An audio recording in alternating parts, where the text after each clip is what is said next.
My name is Jack Meggitt Phillips, and I am the author of The Beast in the Bethany, Revenge of the Beast, and Battle of the Beast. And soon I'll be the author of the fourth book in the series, The Beast in the Bethany, Child of the Beast. Basically, this series is about a young 500-year-old, a hungry beast, and someone who's going to be eaten.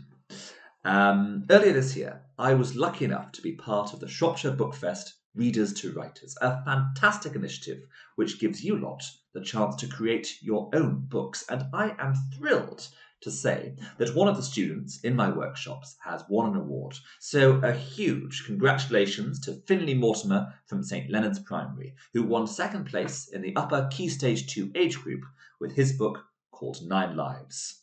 We are very lucky because we're about to hear a reading from that book. Congratulations to Finley. Congratulations to you all. Keep reading, keep writing, and whatever you do, stay away from the beast. Well done, Finley Mortimer. Your story, 9 Lives, is second place for the upper Key Stage 2 children. Chapter 1. Stories. Every living creature has a story. Everyone has or will have a story, even if it is not finished yet. Our stories are like our lives. Your story is made from the choices that you make during the time that you have to live your wonderful life. Therefore, I advise you not to ruin your life, as at one point you will be grateful that you have listened to me. For keeping your life a delightful one instead of a dreadful one can do you a great deal. I am different from humans and most creatures, for I have many stories that I can tell you, because I am a cat. Cats, as I am sure you know, have an abnormal amount of lives, 9 in total. This is around 8 more than most other creatures on Earth, apart from fellow felines, so we tell a great bit more in our stories. I truly hope that I have not ruined my stories, all 8 of them that I have lived so far. I will also hope that you remember my stories, so please don't forget. Chapter 2. Egyptian Life. My first story was during the time when pharaohs ruled ancient Egypt. I was like any old cat in Egypt, an Egyptian Mao, with black spotted fur, a regal face and banded tail. We stood out from all the people, like the bright lights in the tremendous night sky. I lived my first life as a loved, but not by all, stray, who wandered the streets in daylight and slept in a decrepit building by night. It was not always the best of lives, but I thought it was pretty good for the circumstances that I had been living in. Each day I woke up to the peace-shattering sound of the market arriving in the grand city square. On this particular day, I was awoken by some new sounds that the market keepers were making. They were making some louder noises when talking to each other. Their voices had an excited tone. They were all preparing their stock for some sort of big event, or that is what it sounded like. Then I got up from the rags that I used as a bed and wandered over towards the fish stall expecting my daily fish. There was nothing on the plate. No juicy salmon, crisp cod, or even a tremendous tasty tuna. Nothing at all. Sorry, little cat. I can't give you any fish today because of a sacrificial ceremony is occurring. Today, on that altar, in this very square, is what the man at the fish stall said. Everyone then agreed not to waste any of the stock on anything until the ceremony had started. Later, I heard them saying that they had not found a cat to sacrifice to the greatest of all gods, Bastet. Learning this knowledge straightened the fur lined along my back, as I did not wish for them to remember that I am a cat, for they could sacrifice me. As I started to turn away, I felt something hit my head and it all went black. That was the end of my first story. Chapter 3. Life in Pompeii. My second story begins in the wonderful Roman city that you know today as Pompeii. It was a blissful life. I had anything a feline could want: a bed, daily meals, a loving owner, and most of all, a home where I could have felt safe from all of the horrors the world had to offer. I had it all. Nothing could have gone wrong now, or could it? I must have been dreaming, is what I had thought to myself. It is impossible for any human scream, such a scream, in such a picturesque city. Pompeii was the most peaceful of cities, not one to be intoxicated by the agonising screams of its residents. I had been jumping out of my beloved bed to see what was happening when I heard somebody's high-pitched shout from the open windows. "It's Vesuvius! She has erupted!" "How can it be?" asked someone from the crowd. "I do not know why, but I know this. Gather your precious belongings and then go." When the ash and smoke consumed the night's crisp air, and when the commotion caused by the panic-stricken people were combined, they were made complete and utter pandemonium. I wondered, how could this have happened? There was never an explanation. The smoke was filling my sight with darkness, so I just lay down on the warm stone floor, cuddling my tail close. Chapter 4. Time with Vikings. In my third life, I wore my fur with pride, as its colouring was the same as my master's, the colour of the sun. My large velvety tail always began to sway happily when he came back from one of his journeys in his long ship. Oh, how I longed to see the sea and the ocean.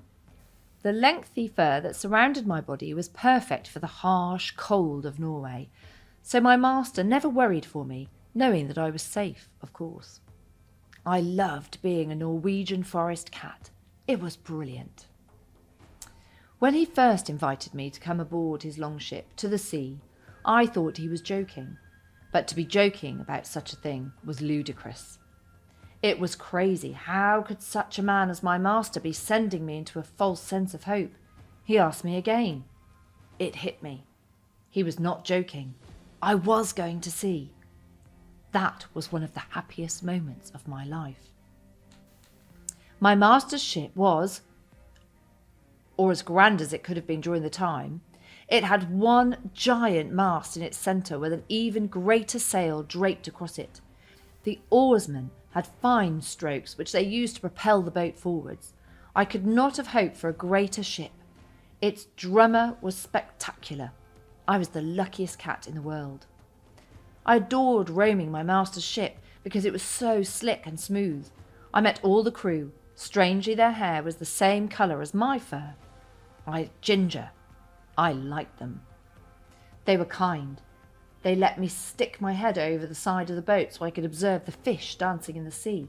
I could see why my master loved going on his boat out to sea. That is until we met his enemies. That first night at sea was horrible. The ship was destroyed in a matter of minutes. I woke up to a wrecked ship. I lay in the rubble, thinking of my master and the crew at the bottom of the ocean for the rest of that life. Chapter 5. In the Mines. Ring-tailed cats have an extremely important job, the job of catching the rats that roam the mines.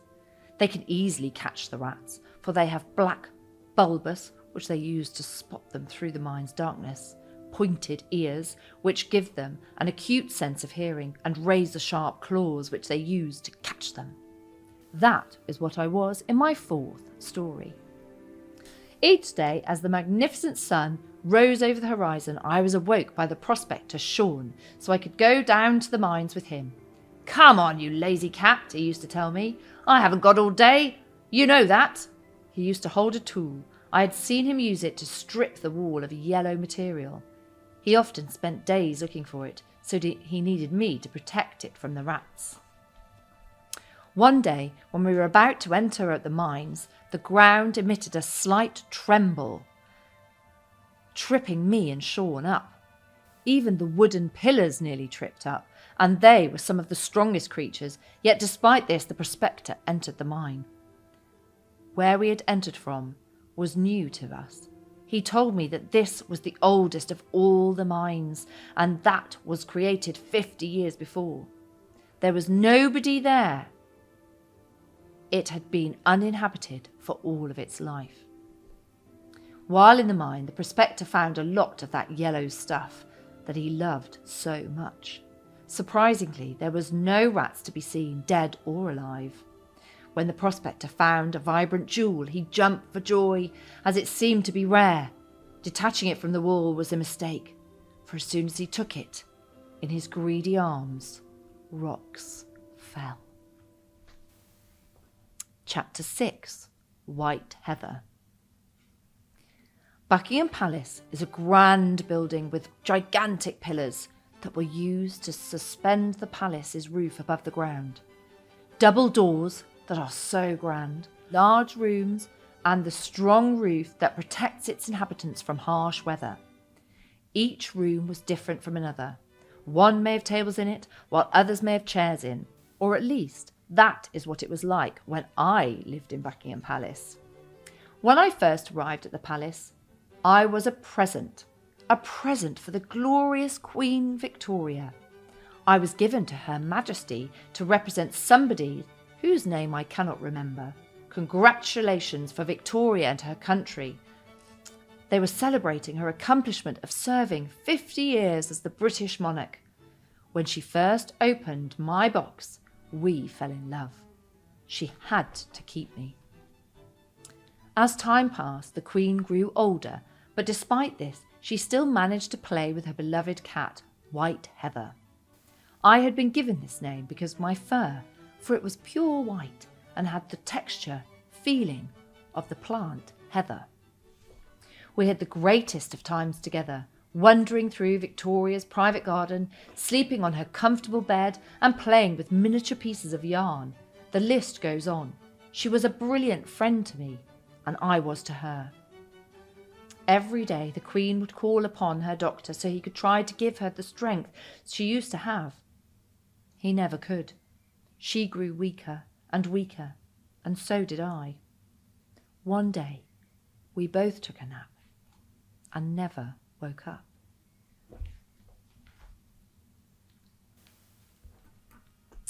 Chapter 7. A cat always goes down with their ship. The Titanic was a magnificent ship. It had a huge funnel that protruded out of the ship head, producing ounces of steam every minute. Sleek black, white and red paint covered it, and also her size was one thing that made her so remarkable compared to all other ships. During the year she was made, the Titanic was revolutionary, so everyone wanted to board it. Only one cat was able to enter, a very unlucky cat. That very unlucky cat had black fur. They were known as Delilah. I was Delilah. When living in Belfast, the capital of Northern Ireland, I was a fisherman's cat who had often gone on some very unlucky adventures. Those adventures included falling off the boat, falling in a pile of coal, and falling out of a window. I had about 10 adventures in total, and most of those adventures were not exciting. So for my 6th story, I will tell you about my last adventure when I entered Titanic accidentally.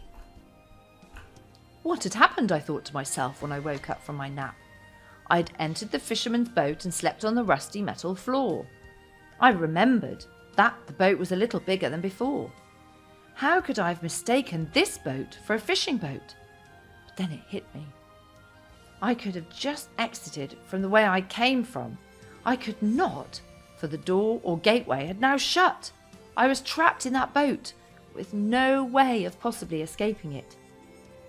I decided that I would head up onto the top deck of this mysterious metal ship that I had unknowingly entered. There were people everywhere dancing, singing and playing games. Everyone was having a brilliant time on this ship. Looking over the side of the boat, I saw a huge mountain of a translucent material hit the front of the ship. I fell. Splash. Chapter 8. Cat in the Trenches. The army needed cats. We were sent. We were sent to catch the rats, to lower the rates of rats getting in to where they kept the rations. We were practically the guardians, for then the rats carried diseases, which they pass on to the soldiers during the night when they crawl around next to them. Often they crawl over their feet and stay there until they wake up. I am a Highland cat in my 7th story. I had brown velvety fur to protect me from the cold of the mountains I once lived in, blunt claws that could be used to hunt, a large puffy tail used to keep my balance when I was wandering around, and finally a nose of considerable size that gave me an acute sense of smell. Even though my claws were blunt, they still took me. When I was in the vehicle that they used to take me somewhere, I met 2 other cats. They shared the crate that I was confined in. They were called Sarah, a Maine Coon, and Harvey, a British Shorthair. They were both very caring cats. They told me that we were just being taken to a place they wanted us to catch rats. If only I knew the place they were actually taking us to. I was heartbroken when we arrived at the rat-catching place, for I would have been leaving them forever. So when they first opened the crate door that had trapped me for so long, I rushed to escape. As I was running, I heard an ear-splitting noise that still resonates in my heart. As I scaled one of the walls lining the edge of the muddy path, all went dark. Chapter 9. Cat of the Stars. Felicette was an extraordinary and lucky cat because she is the only cat to go to space. My furry body was trembling as I was placed into the snow-white box.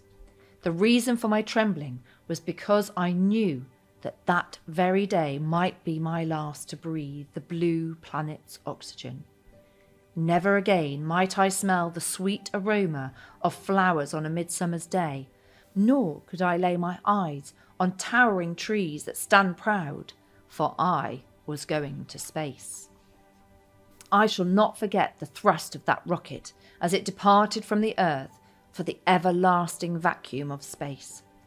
Lying there with my tail wrapped around me was agony, as a powerful force seemed to be pressing me onto the steel floor, seemingly crunching my spine in the process. I could not have moved. What had happened? My breath then started to slow. The crushing had stopped. I was free. Looking up towards the window, I expected to see some vibrant shades of blue, but all that was there was an inky blackness with the occasional white dots scattered around. I then hopped up to get a greater view of space. I could see Earth going farther and farther away. I then realised I was never back. I was part of the stars. Chapter 10. Lives Lived. Mostly, I spent my days recalling my stories, reliving them in my comfortable bed. My name is Victoria, or Vicky to my owner Thomas. I like my name because it is the same as one of my friends. I cannot wait to join them up there. The end. That story was 9 Lives by Finley Mortimore. Well done, Finley.